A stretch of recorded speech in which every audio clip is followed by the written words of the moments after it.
Hey, hello there, guys. It's been a little bit since I've made a video, but today we're going to go over my gear, which is sitting back there, on my rack. And we'll just go over my helmet setup, the gear that I wear, and yeah, we'll just go from there, see where the video takes us. Be back in a second.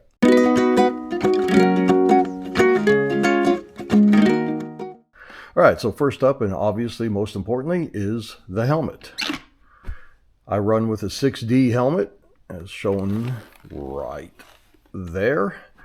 And I'll explain why I run with a 6D helmet instead of an Arai or a Shoei or any of the other multitudes of brands that are more familiar. I literally don't see these helmets on the street very often. Ever. I've never seen another 6D helmet. But it is a good safety rated helmet. I don't know if you can see that, but it's ECE 22-05. Yes, that is a previous generation rating, but it's still solid. It's still a good helmet. And when I replace it, I will probably get another 6D, which is now going to have the new ECE rating. The helmet suits me really well. It's unfortunately a little bit bigger on the exterior shell than what I was used to with my Bell Eliminator. But again, there's a reason for that, and we'll talk about that a little bit. But anyway, how do I have my helmet set up? I have it set up with my Cardo Pack Talk, which I don't use as much as I used to. I used to use it quite a bit, but not so much anymore because I can't get the larger speakers inside the ear pockets of the helmet. The lining in the helmet, the padding, isn't going to accept those larger speakers, so it just takes the smaller ones. And with my previous bike, that wasn't necessarily a problem, but with my new bike, the Victory, with that nice rumbly loud exhaust, I can't hear anything when I'm on the highway with those small speakers. So the Cardo's kind of just there in case I need to call my wife while I'm pulled over or whatever, and I don't feel like taking off my helmet and actually using my phone. And then, of course, I've got, you're not going to see it, but right behind the vent here is where the microphone for the Cardo is. Now, my actual vlogging setup, pretty simple, pretty standard, I think. I have my microphone set to a universal adapter, and I do have it electrical taped for security because I have had these connections kind of wiggle their way loose a little bit when I'm putting on my helmet, taking it off, whatever. So I just decided to tape it so it eliminates that. Over the top of my microphone, I have, the rat. So I'll put that on again later. Now, this microphone isn't a normal microphone. This microphone came off of a gaming headset that I was using, but I didn't like the headset, but the microphone just plugged into, the muff pieces. And so I thought, well, it's a gaming microphone. It's going to have a certain ambient noise blocking ability and that kind of thing already built into it. And so I tried it along with a whole host of like 4 or 5 other mics that I had bought from Amazon that said, these are great for motovlogging. And the gaming one that I already had in my possession was the one I settled in. It's the one I liked the best. It didn't do weird things with my voice. It did a fair job of blocking out the background noise, the wind noise, the road noise. And, when I added the little fuzzball to it, that just made it even that much better. So, and then of course, from the universal piece goes into this little piece there. This is connecting wire that goes from there underneath the padding, escapes for a little bit in the chin skirt area because it has to. Unfortunately, I couldn't run it all the way around underneath the chin skirting because of the curly Q thing here. And then underneath this god-awful duct tape, you get my, there it is, my Saramonic SR2003 adapter, which plugs right into the camera, which I can't show you because I'm currently using that camera. And then, of course, the duct tape is there to keep everything under control, so, you know, cables aren't flapping around and all that kind of stuff. And then I use a chin mount adhesive there. Just slides in. And then the camera goes right up on top. And you might think with the camera sitting there that maybe that impedes my view. It really doesn't. It really doesn't. But I have it set up like this because I wanted to give the point of view viewer as close to my eye level as I could get them without actually being in my way. So when you see my videos and I'm riding and you're looking out across my handlebars, you're only about 1 inch below my eye level. Anyways, that's the helmet. That's the setup. The duct tape on the side is gross, but it's necessary.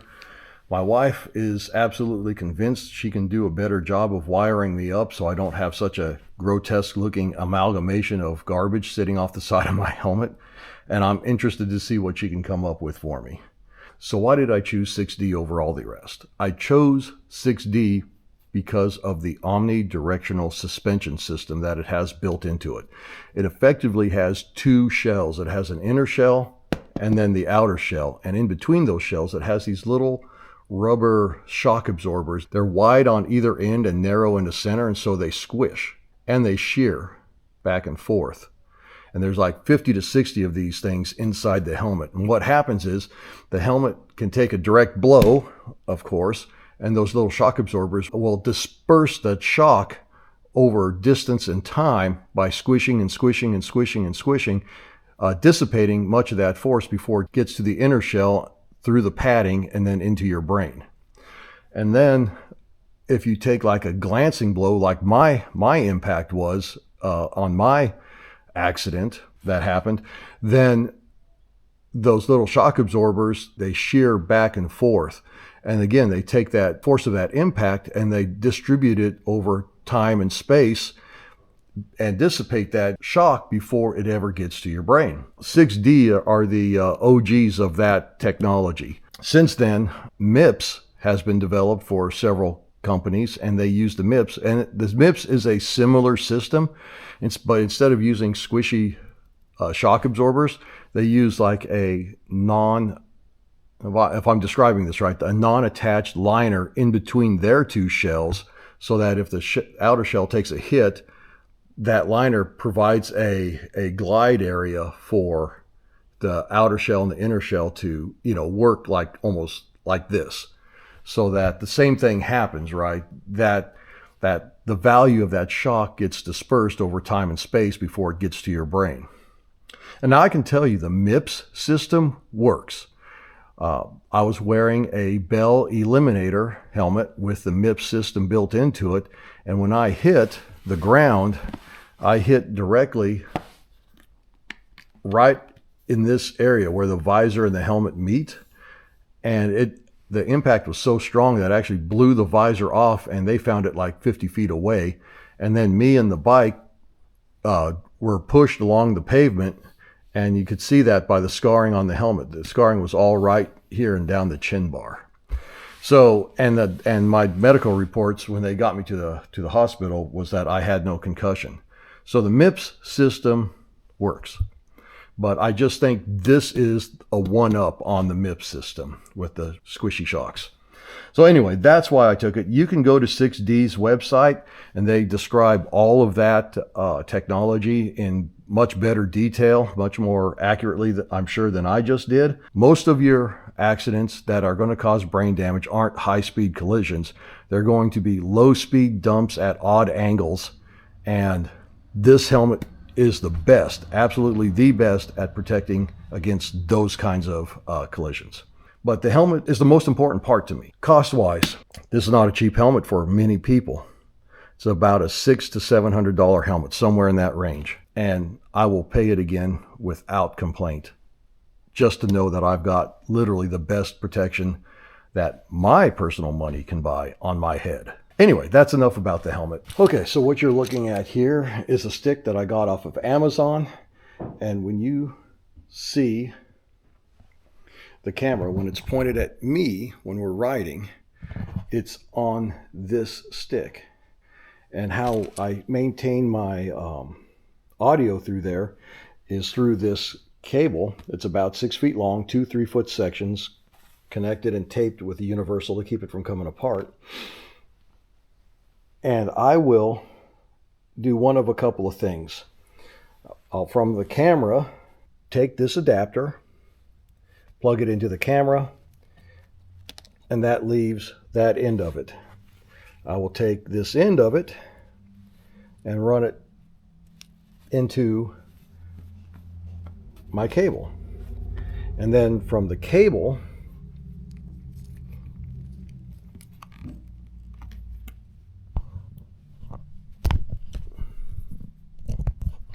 goes the microphone.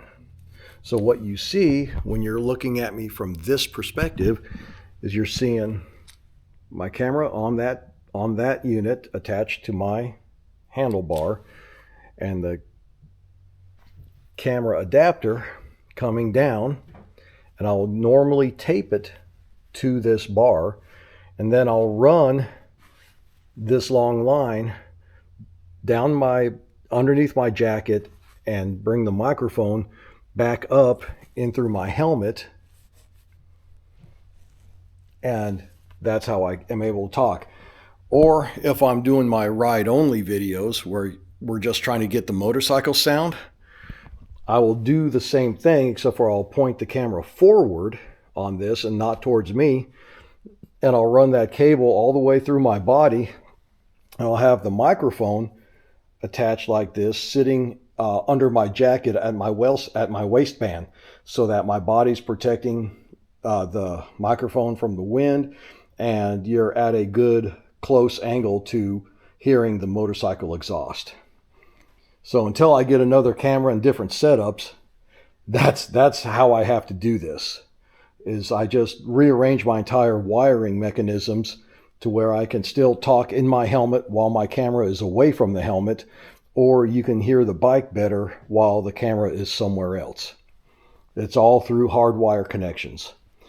The only thing I really want to do is get another one of these, so that I don't have to take this off of my helmet setup, and I can just have a spare one sitting around for when I need to do the different stuff like that. So this is my leather jacket that I had when I first started riding, and the leather jacket I had in my accident. And it's a pretty standard looking leather jacket, low collar for helmet clearance, of course. Nice little padding, just a good cruiser jacket, right? Like literally, I bought it from Cycle Gear. I don't even know who that is. It does have a pocket for armor plating, both in the back, shoulders, elbows back in here. Has an inside pocket for carrying certain utensils that one may feel they need. And then, of course, the hand pockets and a wallet pocket. It's got good leather. It's not thick by any means, but it's good. Probably cost me, I don't know, maybe a couple $100 if I remember right. So why am I still not wearing this jacket? Well, because when I got into the accident, and you can still kind of see the scuffing there of where I hit the road, like there too. Now I had a friend repair that for me. Otherwise you'd see this all wide open. But is it still there? Or is it up here? Trying to see where the original damage was. I think it's all centered around right in this area here. Anyways, when I said I hit the road and I slid, right? Well, when I slid, that tore these seams open. And what I found out under this nice poofy padding is nothing. Like this sleeve stops right there. and there's a big cutout underneath this poofy padding. So had it not been for the shoulder armor, I was very close to seeing my shoulder actually grind into the pavement because there's nothing under this decorative poofy padding. That made me angry. That made me so angry. So I had the jacket restitched up, and I took all the armoring out of it, and I still sometimes wear this jacket like socially, but get out of here. You're worthless. But that caused me to want a better leather jacket. Why leather and not synthetic? Because I'm a leather daddy. I love leather. I'm on a cruiser bagger, at the time just a straight up cruiser bike. That's leather. I don't want synthetic. I don't like synthetic. I don't like the way it feels. I don't like the way it looks, really. I like leather, which is probably why I'm not on an adventure bike, because it's really hard to get leather jackets and leather chaps to look dope on an adventure bike. That screams synthetic gear all day. So this jacket has become my number one favorite go-to jacket. Like 80% of the time, I will wear this from 40 degrees all the way up to 80 degrees and even hotter. I just love this jacket. This jacket is made from Fox Creek leather right here in the good old US of A. And it still has the winter liner in it. And you see here, this piece right here, that's a nice little wraparound neck piece, goes underneath the helmet. Works really well. This felt is so warm, keeps my throat just really comfortably warm. But has armoring in the back, shoulders, and down here in the elbow. And it's not the flimsy, like it's not, how do I want to put it? It's actual armor, right? It's not very flexible. So if you're looking for outright comfort, this probably isn't it. But if you're looking to be safe, this, you can be comfortable and safe. I'm not going to say that's not a possibility. I'm just saying that I live in a world where I choose either one or the other, and I choose safety before anything else. But this jacket is comfortable for me. Let me see what else.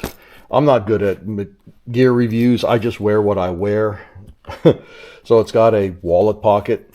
It's got vents on the shoulder and corresponding vents back here on the lower back. So you get that airflow through, and it does work. What else? Pocket, regular pockets, coin pocket, more designed than functional. Oh wait, I actually do got coins in there. And let's see. Another set of vents in the sleeves here. Why did I pick this jacket? Why did I not pick, say, I don't know. You could buy leather all over the place. Why did I pick another brand, Fox Creek leather, that doesn't show up in any motorcycle catalog? Picked it, one, because it's literally the thickest millimeter leather on the market. When I was shopping for another leather jacket, I wanted the thickest leather jacket I could find. Why did I want the thickest leather jacket? Because I didn't want to take a chance on sliding on pavement again and then having that leather break down before I came to a stop.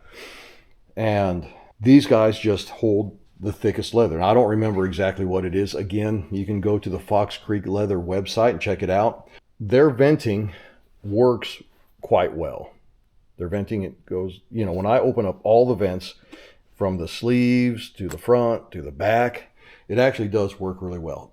Now, it's a heavy jacket. It is so heavy. Got to be 15, 20 pounds when I have it all put together. But you know what? I don't care. I'm sitting on a motorcycle. I'm not carrying it. I'm not rucking it. I'm not climbing mountains with it. So it can be as heavy as it needs to be. I'm just sitting on a bike. So it doesn't matter to me. Big, thick, heavy zippers. Now, this jacket is around $600 to $700. low side 600 if you don't buy the armoring inputs. It has specific armoring armors that go into it. So you buy the whole package. I think it's on the website. It currently says like $685. But this jacket in particular came with a belt that went across here, and on the picture that looked pretty good. But when I got it and tried it, I'm like, this isn't as cool as I thought it would be. So I, again, had a friend of mine take the belt sections off and sew everything back together again. And you see, there's right there, little bitty holes where like a belt loop was, but that doesn't seem to affect the leather at all. And like I said, this thing is great. Does it make me look much bigger than what I am? Yes. I look at my profile with this thing and I'm like, my God, I gained 50 pounds. But again, I'm not trying to impress anybody with how I look. I am keeping my body safe, and that's why I wear this stuff. But I do like the way this jacket looks. I like the way it feels. I love the way it smells. It's leather. Nothing more to say about it. It's thick, heavy, armored leather. Now, I take the liner out. I take the winter liner out, and I've got two inside pockets, one on either side, for any hole punching utensil, utility tools you might feel you need to carry with you. That pretty much comes standard on these kinds of jackets. So anyway, that's my next piece. That's my, by far one of my most favorite pieces, is this specific leather jacket. Fox Creek Leather, absolutely love them.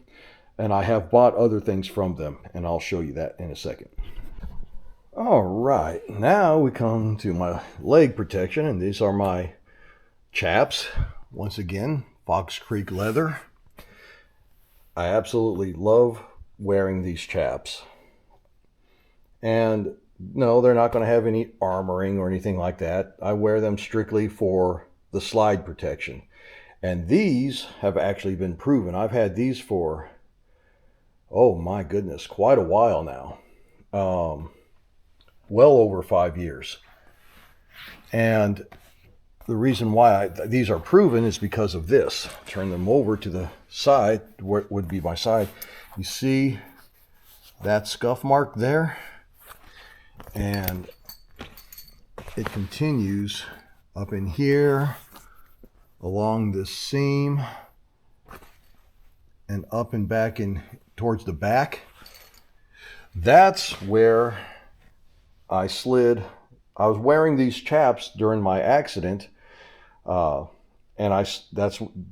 these chaps slid on the ground and kept me from getting tore up in my legs. So a friend of mine that works with leather wanted to know if he could buff that out and re-dye the chaps, and I said, nope, leave all the scuff marks there. These are they earn their right to stay there. They're my battle scuffs, and they also remind me that gear is important. Even if it's not padded, at least have something that will take the abuse between you and the ground on a bad day.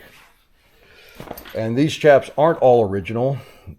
These grommets, these are heavier grommets than what came with the chaps. My friend had to replace all those because the grommets that came with the chaps were all squished and malformed and all that from the abuse they took during the accident. The lanyard, that was his because the hospital lost my lanyard. I had him reinforce some of the stitching like around the belts areas. I will say that Fox Creek Leather can do better on their stitching. I will say that. I'm not unhappy enough to never buy their products again, but they could do better on their stitching. But you see these chaps. I don't know how well this shows up on camera, but you see these little specks. These were from last season's bug strikes. Riding out here in Kansas is a messy proposition. You get bugs everywhere, but I'm sure that's the same everywhere else. See more scuff marks where my body twisted during the accident. So I love these chaps. Never getting rid of them. I need to clean them, get them ready for this season. But Yeah. Another piece of primary gear, another piece bought from Fox Creek Leather, and another piece that's expensive. Maybe this is why Fox Creek Leather is never really mentioned on motorcycle websites, because they are expensive. Looking at the current pricing, they seem to have a sale on these. They're down to $236 to $279, which is down from $278. So yeah, between my helmet, my jacket, and just the chaps, just those three things alone, I've already gone past $1,000 in gear. And I know a lot of people kind of get weird about that when you start talking that much money, but you know, let's be real here. Motorcycling is dangerous. It's a dangerous game. And we like riding on the edge of that danger, but those of us that have people that love us and want us to come back in preferably the same condition as when we left, then spending money on gear is not a problem, because it gives the people that worry about you at least something of a peace of mind that they're going to see you again and see you again the way they remember you.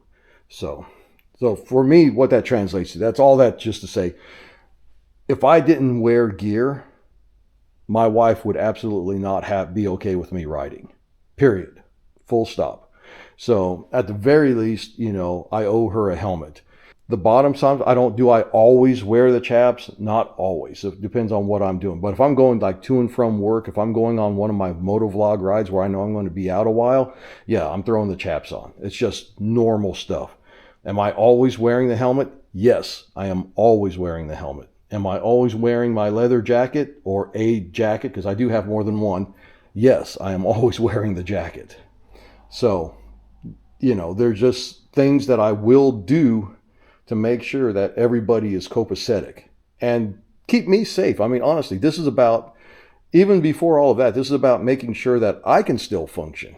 Because after that accident, I was recovering for a year, working with a broken body that was really not functioning well.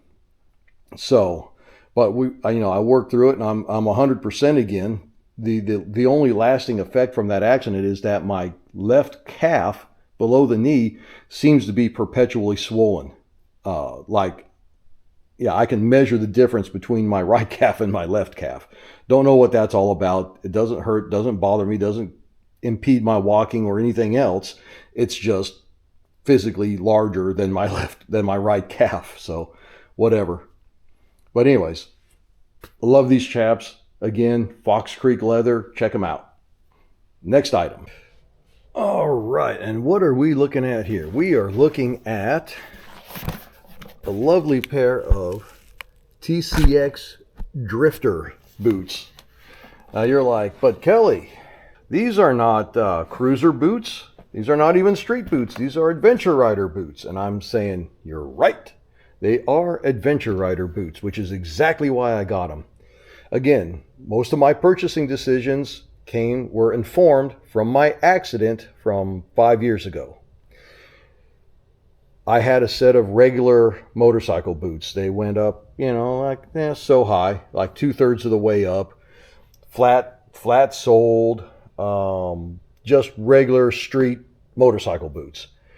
And my left ankle took such a beating that I still ended up breaking, or fracturing anyway, 2 or 3 bones in the foot, and the ankle needed to be operated on to reattach ligaments. And I'm like, well, those motorcycle boots did me no good whatsoever. I mean, and that's probably not true.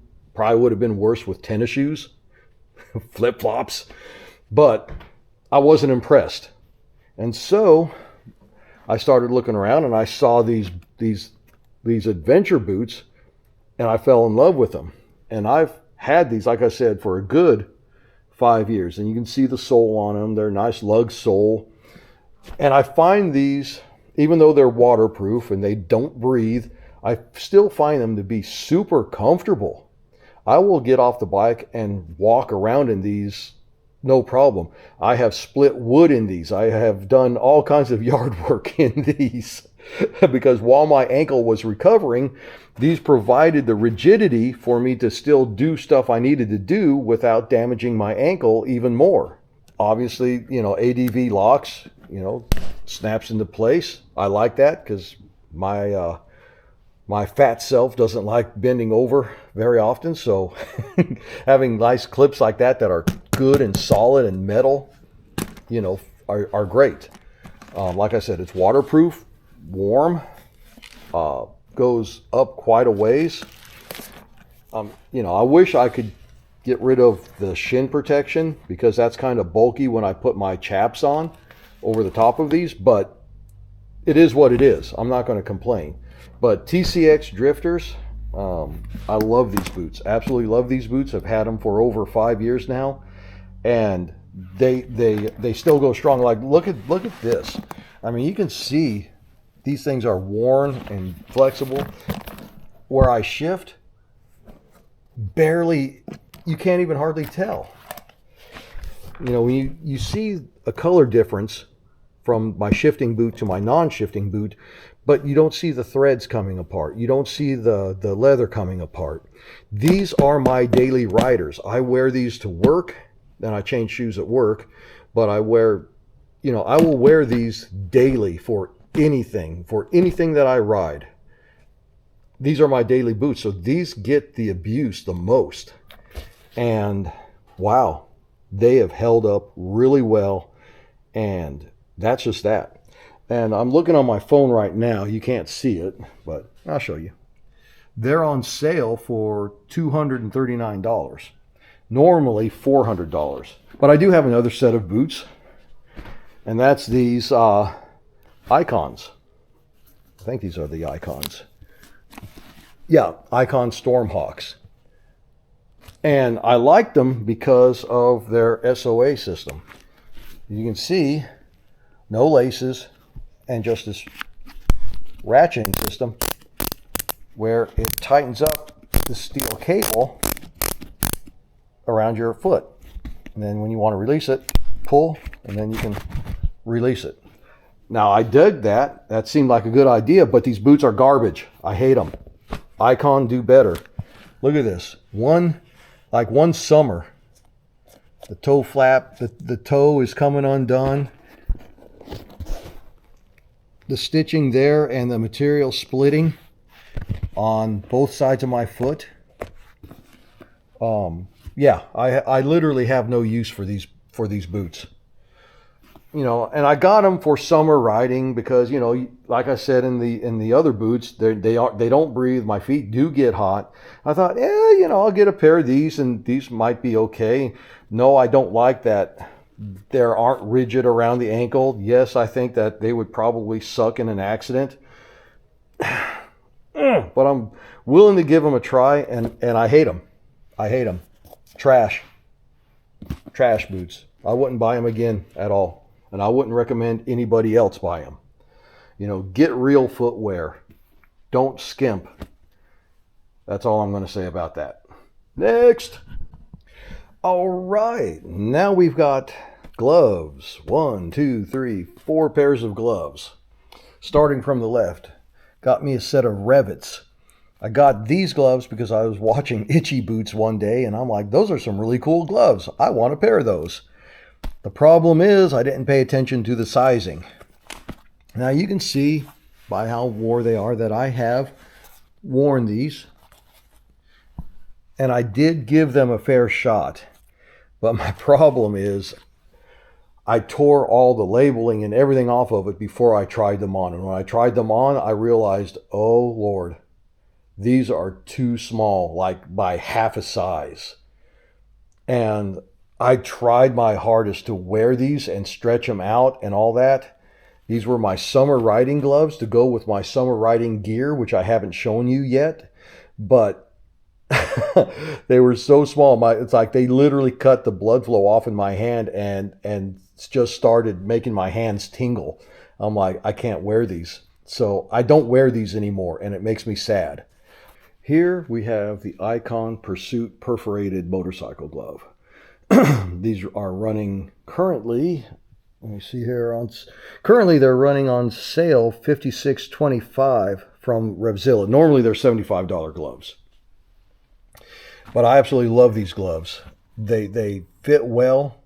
They let my fingers be as dexterous as they need to be for clutch and braking. And they also have a little finger thing for your phone. You shouldn't be on your phone when you're riding, but if you don't want to pull over and don't want to take your gloves off, you don't have to. They'll work with your touch screen. So these are my go-to summer weight, like anything above 70 degrees Fahrenheit glove. These are very comfortable, very light, just very good. So yeah, I'll trash their boots, their Stormhawk boots, but I'll actually give high praise to their gloves. And like I said, these are the Pursuit model. So off you go. So now we get into my colder weather gear stuff. These, once again, coming from Fox Creek Leather. These are part of their winter lineup. Now, they didn't have a strap around the wrist when I bought these. They now have a glove that does have the strap, and I'll probably buy those. But these are not armored, but they have a nice felt liner on the inside. And these gloves are good for me anyway, from around the 40 to 45 degree Fahrenheit mark to about 60. I will wear these within that temperature range. And you can see these gloves have got quite a bit of wear on them. And it's because I just love these gloves. I love them. They're so soft, so comfortable, so dexterous. But again, that's leather. That's what leather gives you. And that felt liner, like I said, is really nice on the inside. Nice cuff, goes up my arm a little bit, goes up enough to where, cold air doesn't get up my jacket sleeve. So these gloves are awesome. I love them. Give me a second and I'll see how much they cost. Okay, just found what I was looking for. If I'm looking at the right glove, they might not even make this design anymore. But if I'm looking at the right glove, then I'm looking at an elk skin gauntlet that costs $140. So there you go. And then finally, there are these from Kemimoto. These are when temperatures dip below 40 degrees, 45 degrees. These are my battery operated, insulated motorcycle gloves. And not a whole lot to say about them. You charge up the battery fits in a pocket right there. And that's on the top of your wrist. And you hit the button, hold it, and you see it turn on. And you're off to the races. Totally rechargeable. And they're okay. They're good. Kemimoto's actually been around a while. They're a good product. Again, not a whole lot of people. You won't see them in your big magazines, like Cycle Gear, Revzilla, and all that. But they're a good glove. I got no problems with any of the gloves that I wear. I love them all for their specific and intended purposes. Other than my winter gauntlets from Fox Creek Leather, they're all armored in their knuckles or some kind of protection, and they'll all do you well. So that's it for the gloves. That's pretty much all my primary gear. And I don't know how long this video is so far. Okay, I'm sitting down getting ready to load this video up into my editor. And I have to say, I forgot to mention, I think, what camera I actually used to do all my recording with. And I used a DJI Action 4. No particular reason. I've never used an action camera before this time. Motovlogging and recording and that kind of thing. But I listened to a review, several reviews, but the one I listened to the most was from another motovlogger called Dork in the Road. He does basically ADV bikes and things like that. And he did a full camera breakdown of all the cameras he's used. And he liked DJI Action 4 the most. And from what I gathered from other motovloggers as well, It doesn't overheat as easy, has better night aperture than GoPro, and things like that. Just things that are good for a person like me that isn't ever going to use the tech as much as it's actually designed for. I need something that I can set it, forget it, turn on and off, and not worry too much about it. I love it. It's simple, it's easy, it gets the job done, and it hasn't really ever failed me. The only time anything has ever failed me is when I failed to do something. Like I fat thumbed the settings. Like I normally shoot 2.7K with 50 frames, frame rate, 50 frame per second frame rate, with RS, real stability, plus, so you don't see the camera shake. That suits me well. I normally do a wide field vision. This time I'm not, because this video doesn't really need me to go wide. You're not seeing anything except my spare bedroom. Depending on what I'm doing, like right now, as I'm looking into the camera, I will have the screens on while it's recording. Most of the time, I will have that off to save battery life. I will take pictures with this. I'll set it up. Some of the pictures you see where you have my bike or me or whatever, as far as the thumbnail, those were pictures taken with this in camera mode. This camera really is everything for me. So, yeah, that's it.